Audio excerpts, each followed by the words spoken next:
Way back in the spring of 1990, 10-year-old me was given a $5 allowance. In search of something to spend my money on, I came upon something fantastic at my local convenience store newsstand. It was then that I started a lifelong obsession with the gold standard of sequential art, the comic book. Now, as an old man, I have decided to open up some old boxes and dig into my comic book collection. I decided it's time for me to review and analyze the illustrations and artists that made me comics crazy. Welcome one and welcome all to an all new episode of Chris Crazy House Presents Comics Crazy, and we are sitting here with the issue of The Incredible Hulk 379, and this is the continuation of the story where Dr. Banner finally got fixed within his mind, and it combined all three personalities of both Dr. Banner, the Green Hulk, and the Gray Hulk together, and they formed into one new being. So this is the continuation of that story, and we're going to take a look here at the cover, because this was a very cool cover, and I remember picking it up, very much so buying it at the Rite Aid, and we got the Hulk's, the new Hulk face right here, looking square at you, at the viewer, and you can kind of see a lot of those different personalities. And if you're not getting it, if you're not seeing that within just this face here, they let you know what we're seeing by looking up here. Okay, if you look at the actual Hulk logo, this time they've taken out the other bricks that you would normally see up front, and they've put the faces of the characters that you've seen combined in this new Incredible Hulk. So you got Dr. Banner, so all of his intelligence is in there. You got the savagery of the Green Hulk. You got the Gray Hulk there. And I don't know exactly what's going on here, but, you know, there's another Green Hulk with just kind of like blank eyes. I'm not exactly sure what that was supposed to symbolize, or maybe they just needed a third character to put in that spot there. But, you know, it still looks cool. Very cool indeed. I enjoyed seeing this when it came out, because I got the idea of what they were doing right off the bat. And once again, you get to see all of these personalities and creatures and human being combined all in this one new Incredible Hulk character. And once again, this is drawn incredibly well by Dale Keown. He does the cover as well as the inside artwork. So it's the same team from the last book. So we're going to flip over here, flip the cover over. And the first page is actually not a splash page like it normally is. What we have is kind of like a little small preview of the characters that we're going to be introduced to in this issue. And these characters are called the Pantheon. And they are all like an organization where all the main characters have a different name of a character from Greek mythology. So first you have the character of Delphi, and her powers is she can, you know, look into the future and tell the future. So what they're asking her right now is the Hulk going to join them, because they want the Hulk to join their organization. And she confirms that yes, he will join us, but she still has some worries about what the future may hold for their organization known as the Pantheon. But we're going to find out more about that as time goes on. And we turn the page and we get to our first big splash page in this book. And it is the Hulk, all healed up now with all three personalities. And we got Doc Samson with him and the Ringmaster, and they're going into a bar. So, you know, for all the issues that Dr. Banner was having as the Hulk, now that he's all healed up, the first thing that he thinks to do is go to a bar. Typical guy, right? So him and his friends go out to a bar. Now that he's feeling good, feeling better. And of course, all of the patrons of the bar are looking at him saying, like, you know, what in the heck is going on? I'm sure they understand who the Hulk is in this universe, but what they've all heard is that the Hulk is something dangerous to worry about. But here he is literally just walking in the bar not really causing any destruction so far anywhere. At least that's what we think. And he decides to say he wants to buy drinks on the house, but Doc Samson reminds him, like, Bruce, you don't have any money. Well, he says, well, drinks on the house on him, basically putting the tab on Doc Samson. So he's going to pay for all the drinks of everybody there. And as he gets in there, he can't fit inside the booth. So the Hulk just goes ahead and rips the table out of the ground that was bolted down and moves it over. And he's going to make sure that he has a place for himself to sit. Now, in doing so, that draws some concern from Doc Samson, because he's worried that he's like, you know what, the fact that you would just recklessly rip up the table like that, and you also, I know that Dr. Banner doesn't actually drink, and he tells him basically by saying that, you know what, the reason I didn't drink is because of my need to maintain control. So that's why I always avoided alcohol and any type of drugs or anything, because I didn't want to actually have a Hulk incident where I would tear everything up.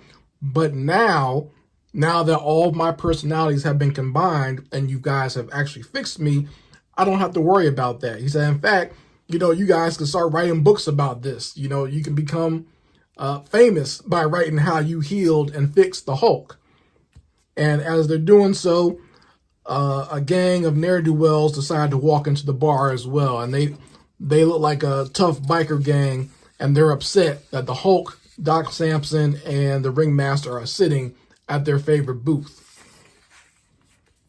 And what I like about this book is the illustration of the shadows, because a lot of this stuff does take place at nighttime.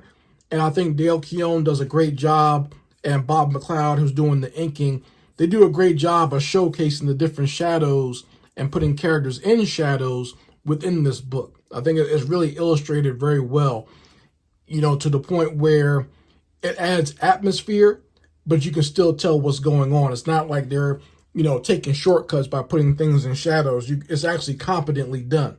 You know, that's kind of hard to do with, you know, adding shadows and shading to certain things, but they do a great job of it. And in this one, you know, there's the fact that the Hulk is kind of sitting in the shadows in the booth, and his eyes are kind of covered. And even here, he looks very menacing, actually. I like this illustration a lot, you know, showing kind of a front-on piece of the Hulk here. And he's telling these bikers that, you know what, I know this is your favorite booth, but we're already sitting here and we're comfy. He said, now listen, you can just go to the bar and get yourself a different seat, or I can start beating you to a pulp. So basically he's trying to negotiate with him, which is something that the Hulk would normally not do, is, you know, try to negotiate with anyone. But he's letting them know that if you do want to fight, I will fight you, and it's not going to be good for you.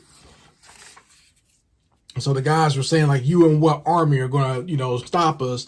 And then the Hulk decides to stand up and show him, saying, I don't need a stinking army. So I always enjoyed this panel. And it gets even better as you get like a close-up of the Hulk in this, the leader of the biker gang's face. Because he looks very scary right here, I must say. Like, it's something that I would not want to run into if I was at a bar at nighttime. I would not want to run into a creature this big and looking a little psychotic, actually. So this is actually some of that Gray Hulk personality. It's someone that would actually verbally threaten you and enjoy doing damage to you at the same time. So you can see that they decide that they don't want to fight now, and they decide to leave him alone. So the Hulk is saying to Leonard Samson, look, see, I handled it just right. I didn't hurt anybody. I gave them a couple of threats. They listened and they backed off. So, you know, Samson, he was, you know, concerned because he wants the other part of their party to show up, which is Betty, a young lady named Marlowe, who used to date Dr. Banner for a short time, but is now dating his best friend, Rick. And, you know, Rick, Marlowe, and Betty are going to go down to the bar, but Betty is a little unnerved by this entire situation. And they give like a little flashback here of what happened when the Hulk first introduced himself to Betty after being healed. So when he came out of the room and said, you know, "Hi, honey, I'm home," and reintroduced himself to Betty. You know, she was concerned because she's actually scared of him.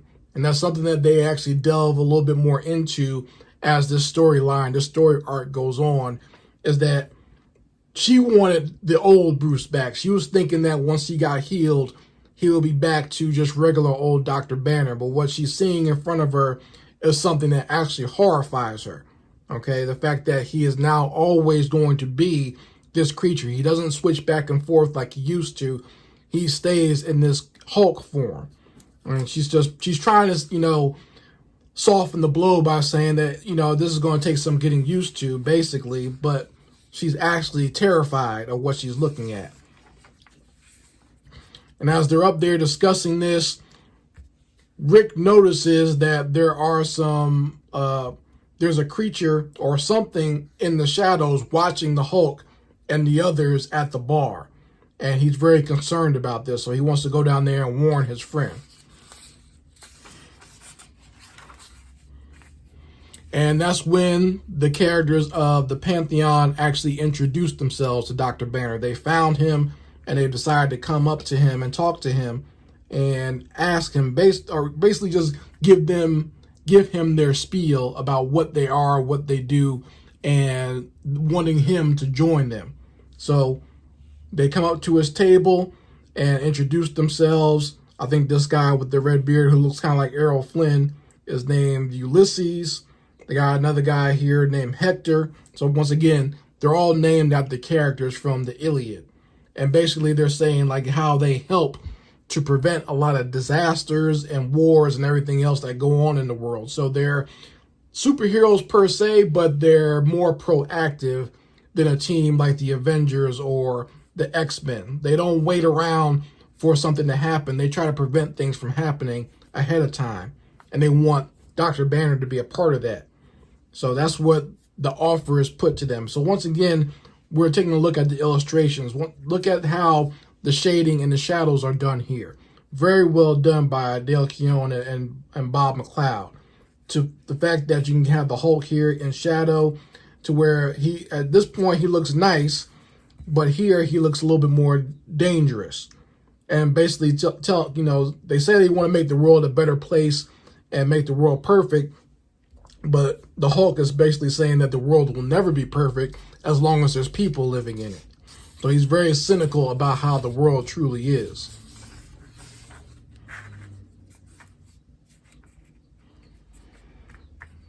So as they're making their offer, Rick tries to run and warn the Hulk about the monster or whatever he sees in the alleyway.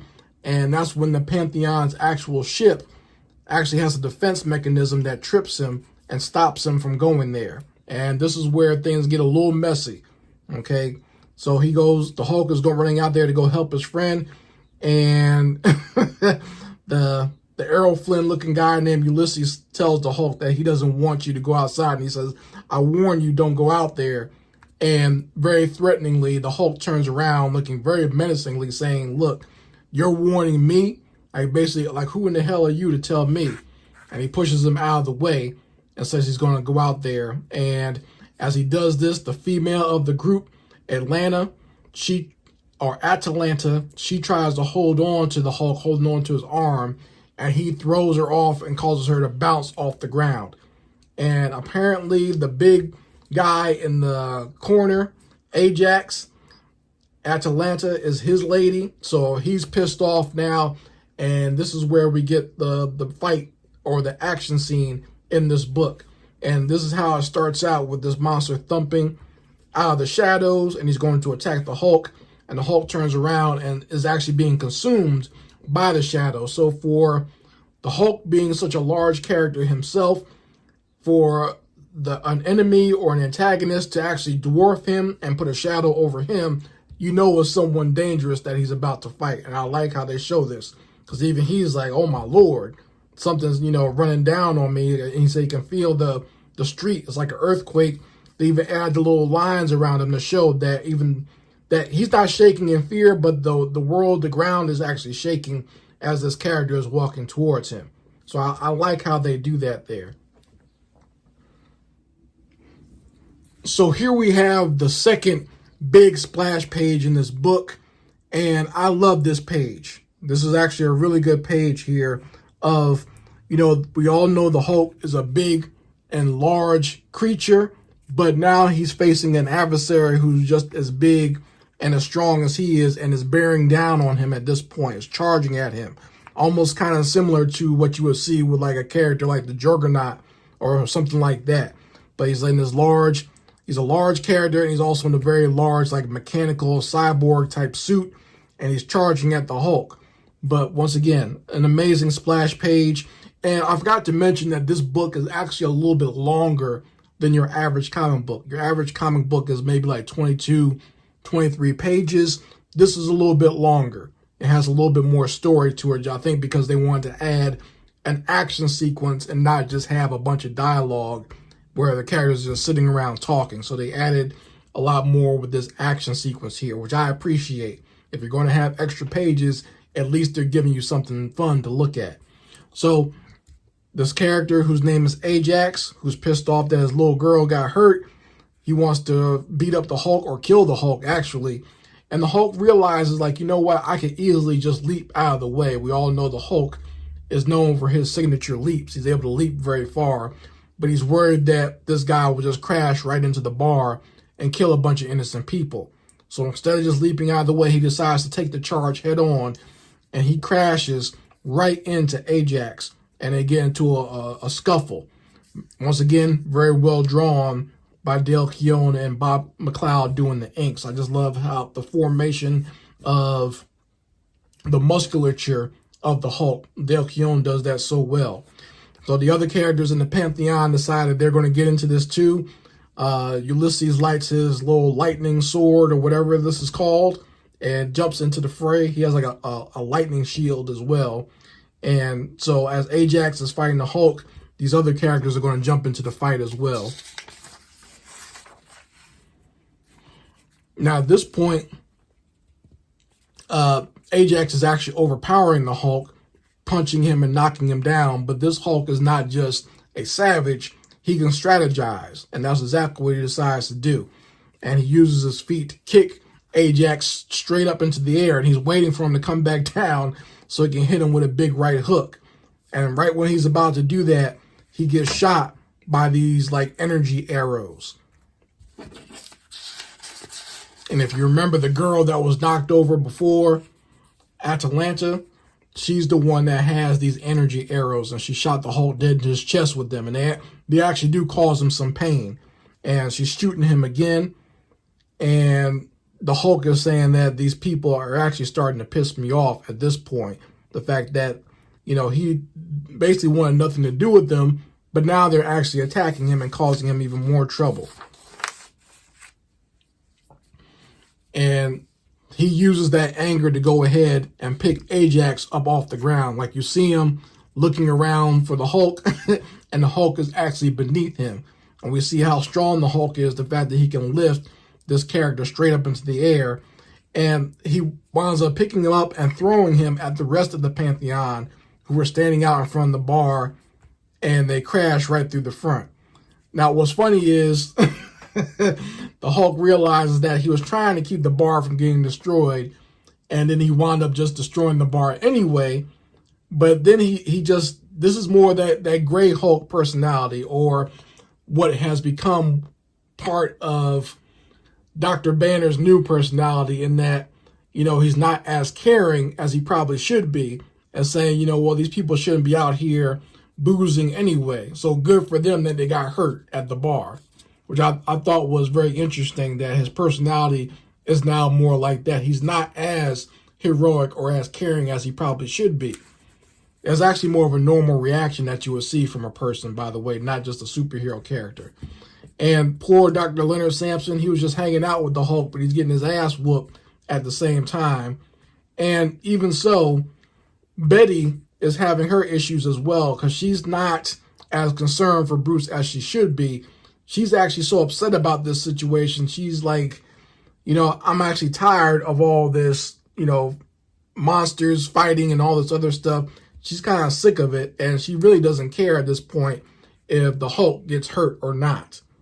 So more of the characters jump in. I believe this is Hector. He's got like this little energy mace that he uses. He tries to wrap it around the Hulk's arm, and the Hulk just basically lifts him up and throws him straight down to the ground. And of course, once again, he gets shot with those energy arrows that actually do seem to be causing him some pain. And then the Pantheon shows up with their car, which does seem to have like bullets, some sort of high caliber bullets, but they're just bouncing off of the Hulk's skin. He's not being pierced at all. But then Rick winds up getting hurt because the bullets bounce off and hit Rick in his arm. And here's an interesting character in the Pantheon. His name is Achilles. And just like the mythical Achilles, he cannot be hurt by any sort of weapon or pain. But he is pretty strong, and he winds up trying to fight the Hulk. And the Hulk just goes ahead and punches him square in his face. And when he does so, while Achilles is not hurt, he doesn't get knocked over, he starts bleeding. And all the rest of the Pantheon are looking like, how in the hell did that happen? Because Achilles is not supposed to be able to be hurt at all, but apparently a punch from the Hulk can bust his nose at the very least. They all basically try to go and jump the Hulk, and their car, the little space-age car, wraps around his feet and it electrocutes him. And the Hulk basically could resist this and not, he doesn't have to go down, but he makes himself look like he's passing out from the electricity because he wants to stop this fight. He's kind of tired of fighting at this point. Not physically, but like he wants to figure out exactly what these people are all about. So basically he fakes passing out and allows them to capture him because he wants to be captured by them so he can go back to their base and basically destroy them at their own base. And what we realize is that the old Hulk would never have been able to think to do something like this. He would not have been able to think of any type of plan where he could actually get into somebody's base and destroy it. But we got a thinking Hulk at this point, and that's what he's going to do. Even though he has the power to easily escape from this, he's going to do some stealth work and find out what these people are about and tear them up from the inside. So he winds up letting himself get captured. And we're going to find out more what happens in the next issue. So that is the story of The Incredible Hulk 379, an issue that I thoroughly enjoyed from my childhood as well as rereading it even now. And we are introduced to the characters of the Pantheon, which they appear a lot in The Incredible Hulk from here on, like in this particular story arc. And I don't know exactly what became of them. I don't know if they're still around or if they all wound up dying or whatever. Anyone who followed that storyline, you can let me know in the comments section. I'd very much like to know. I think they were actually added to part of the Marvel universe. I remember them getting their own like Marvel cards in Marvel like Series 3, I think. But, you know, I don't know what happened to them since then. You know, eventually we all know that the Hulk goes back to being the Savage Hulk, basically. And, you know, they kind of, well, before that, we even have like stories like World War Hulk and stuff like that, and Planet Hulk. So this Hulk doesn't even last too much past this story arc. Like, I think he lasts a little bit longer. This is actually the Hulk that is involved in the Infinity Gauntlet story. So just like the Infinity War and Endgame, there was a smarter Hulk that was fighting Thanos. So I guess that's maybe where they got it from. That's why they wanted that Hulk, the Hulk, to be a little bit smarter in that story. Maybe, I don't know. But anyway, I feel the comic book version of the Smart Hulk is a lot better than the movie version, because at least this Hulk had some attitude. He was not always so much a nice person. And you even see it in this book where they show that he doesn't really give a damn what happens to the people drinking at the bar at a certain point. When he actually sits and thinks about it, he's like, to hell with them, basically. And, you know, he makes jokes. He has no problem threatening people. So I actually liked and appreciated this Hulk. If the Smart Hulk had been like this in the MCU, I might not have minded him so much. But basically, they made him a lot weaker than he should have been. And, you know, the fact that we haven't really seen much of him since kind of proves that I don't know what's up with that character, basically. I don't know what they were thinking or what they were doing. I don't even think they know. But the Smart Hulk that we see here in this comic book is a lot better than what we got in the movies. So you folks can let me know how you feel about it, and I'll probably be doing the next issue so you folks can like at least see the conclusion of this story with the Pantheon, and Hulk actually winds up joining them. But that's going to be in Hulk 381, and we will definitely be taking a look at that in the very next episode of Chris Crazy House Presents Comics Crazy. If you want to make sure you're here for that, go ahead and subscribe to this channel. Make sure you like this video. Make sure you always give these videos a like, because that helps me out a lot. And I think that nostalgic comic book fans or old school comic book fans will enjoy this type of content. So giving it likes and sharing this will help them find this channel. So anyway, folks, thanks for joining me here, and I will see you on the next episode of Chris Crazy House Presents Comics Crazy. Anyway, this is Chris Crazy House, and I'll be signing out. Peace.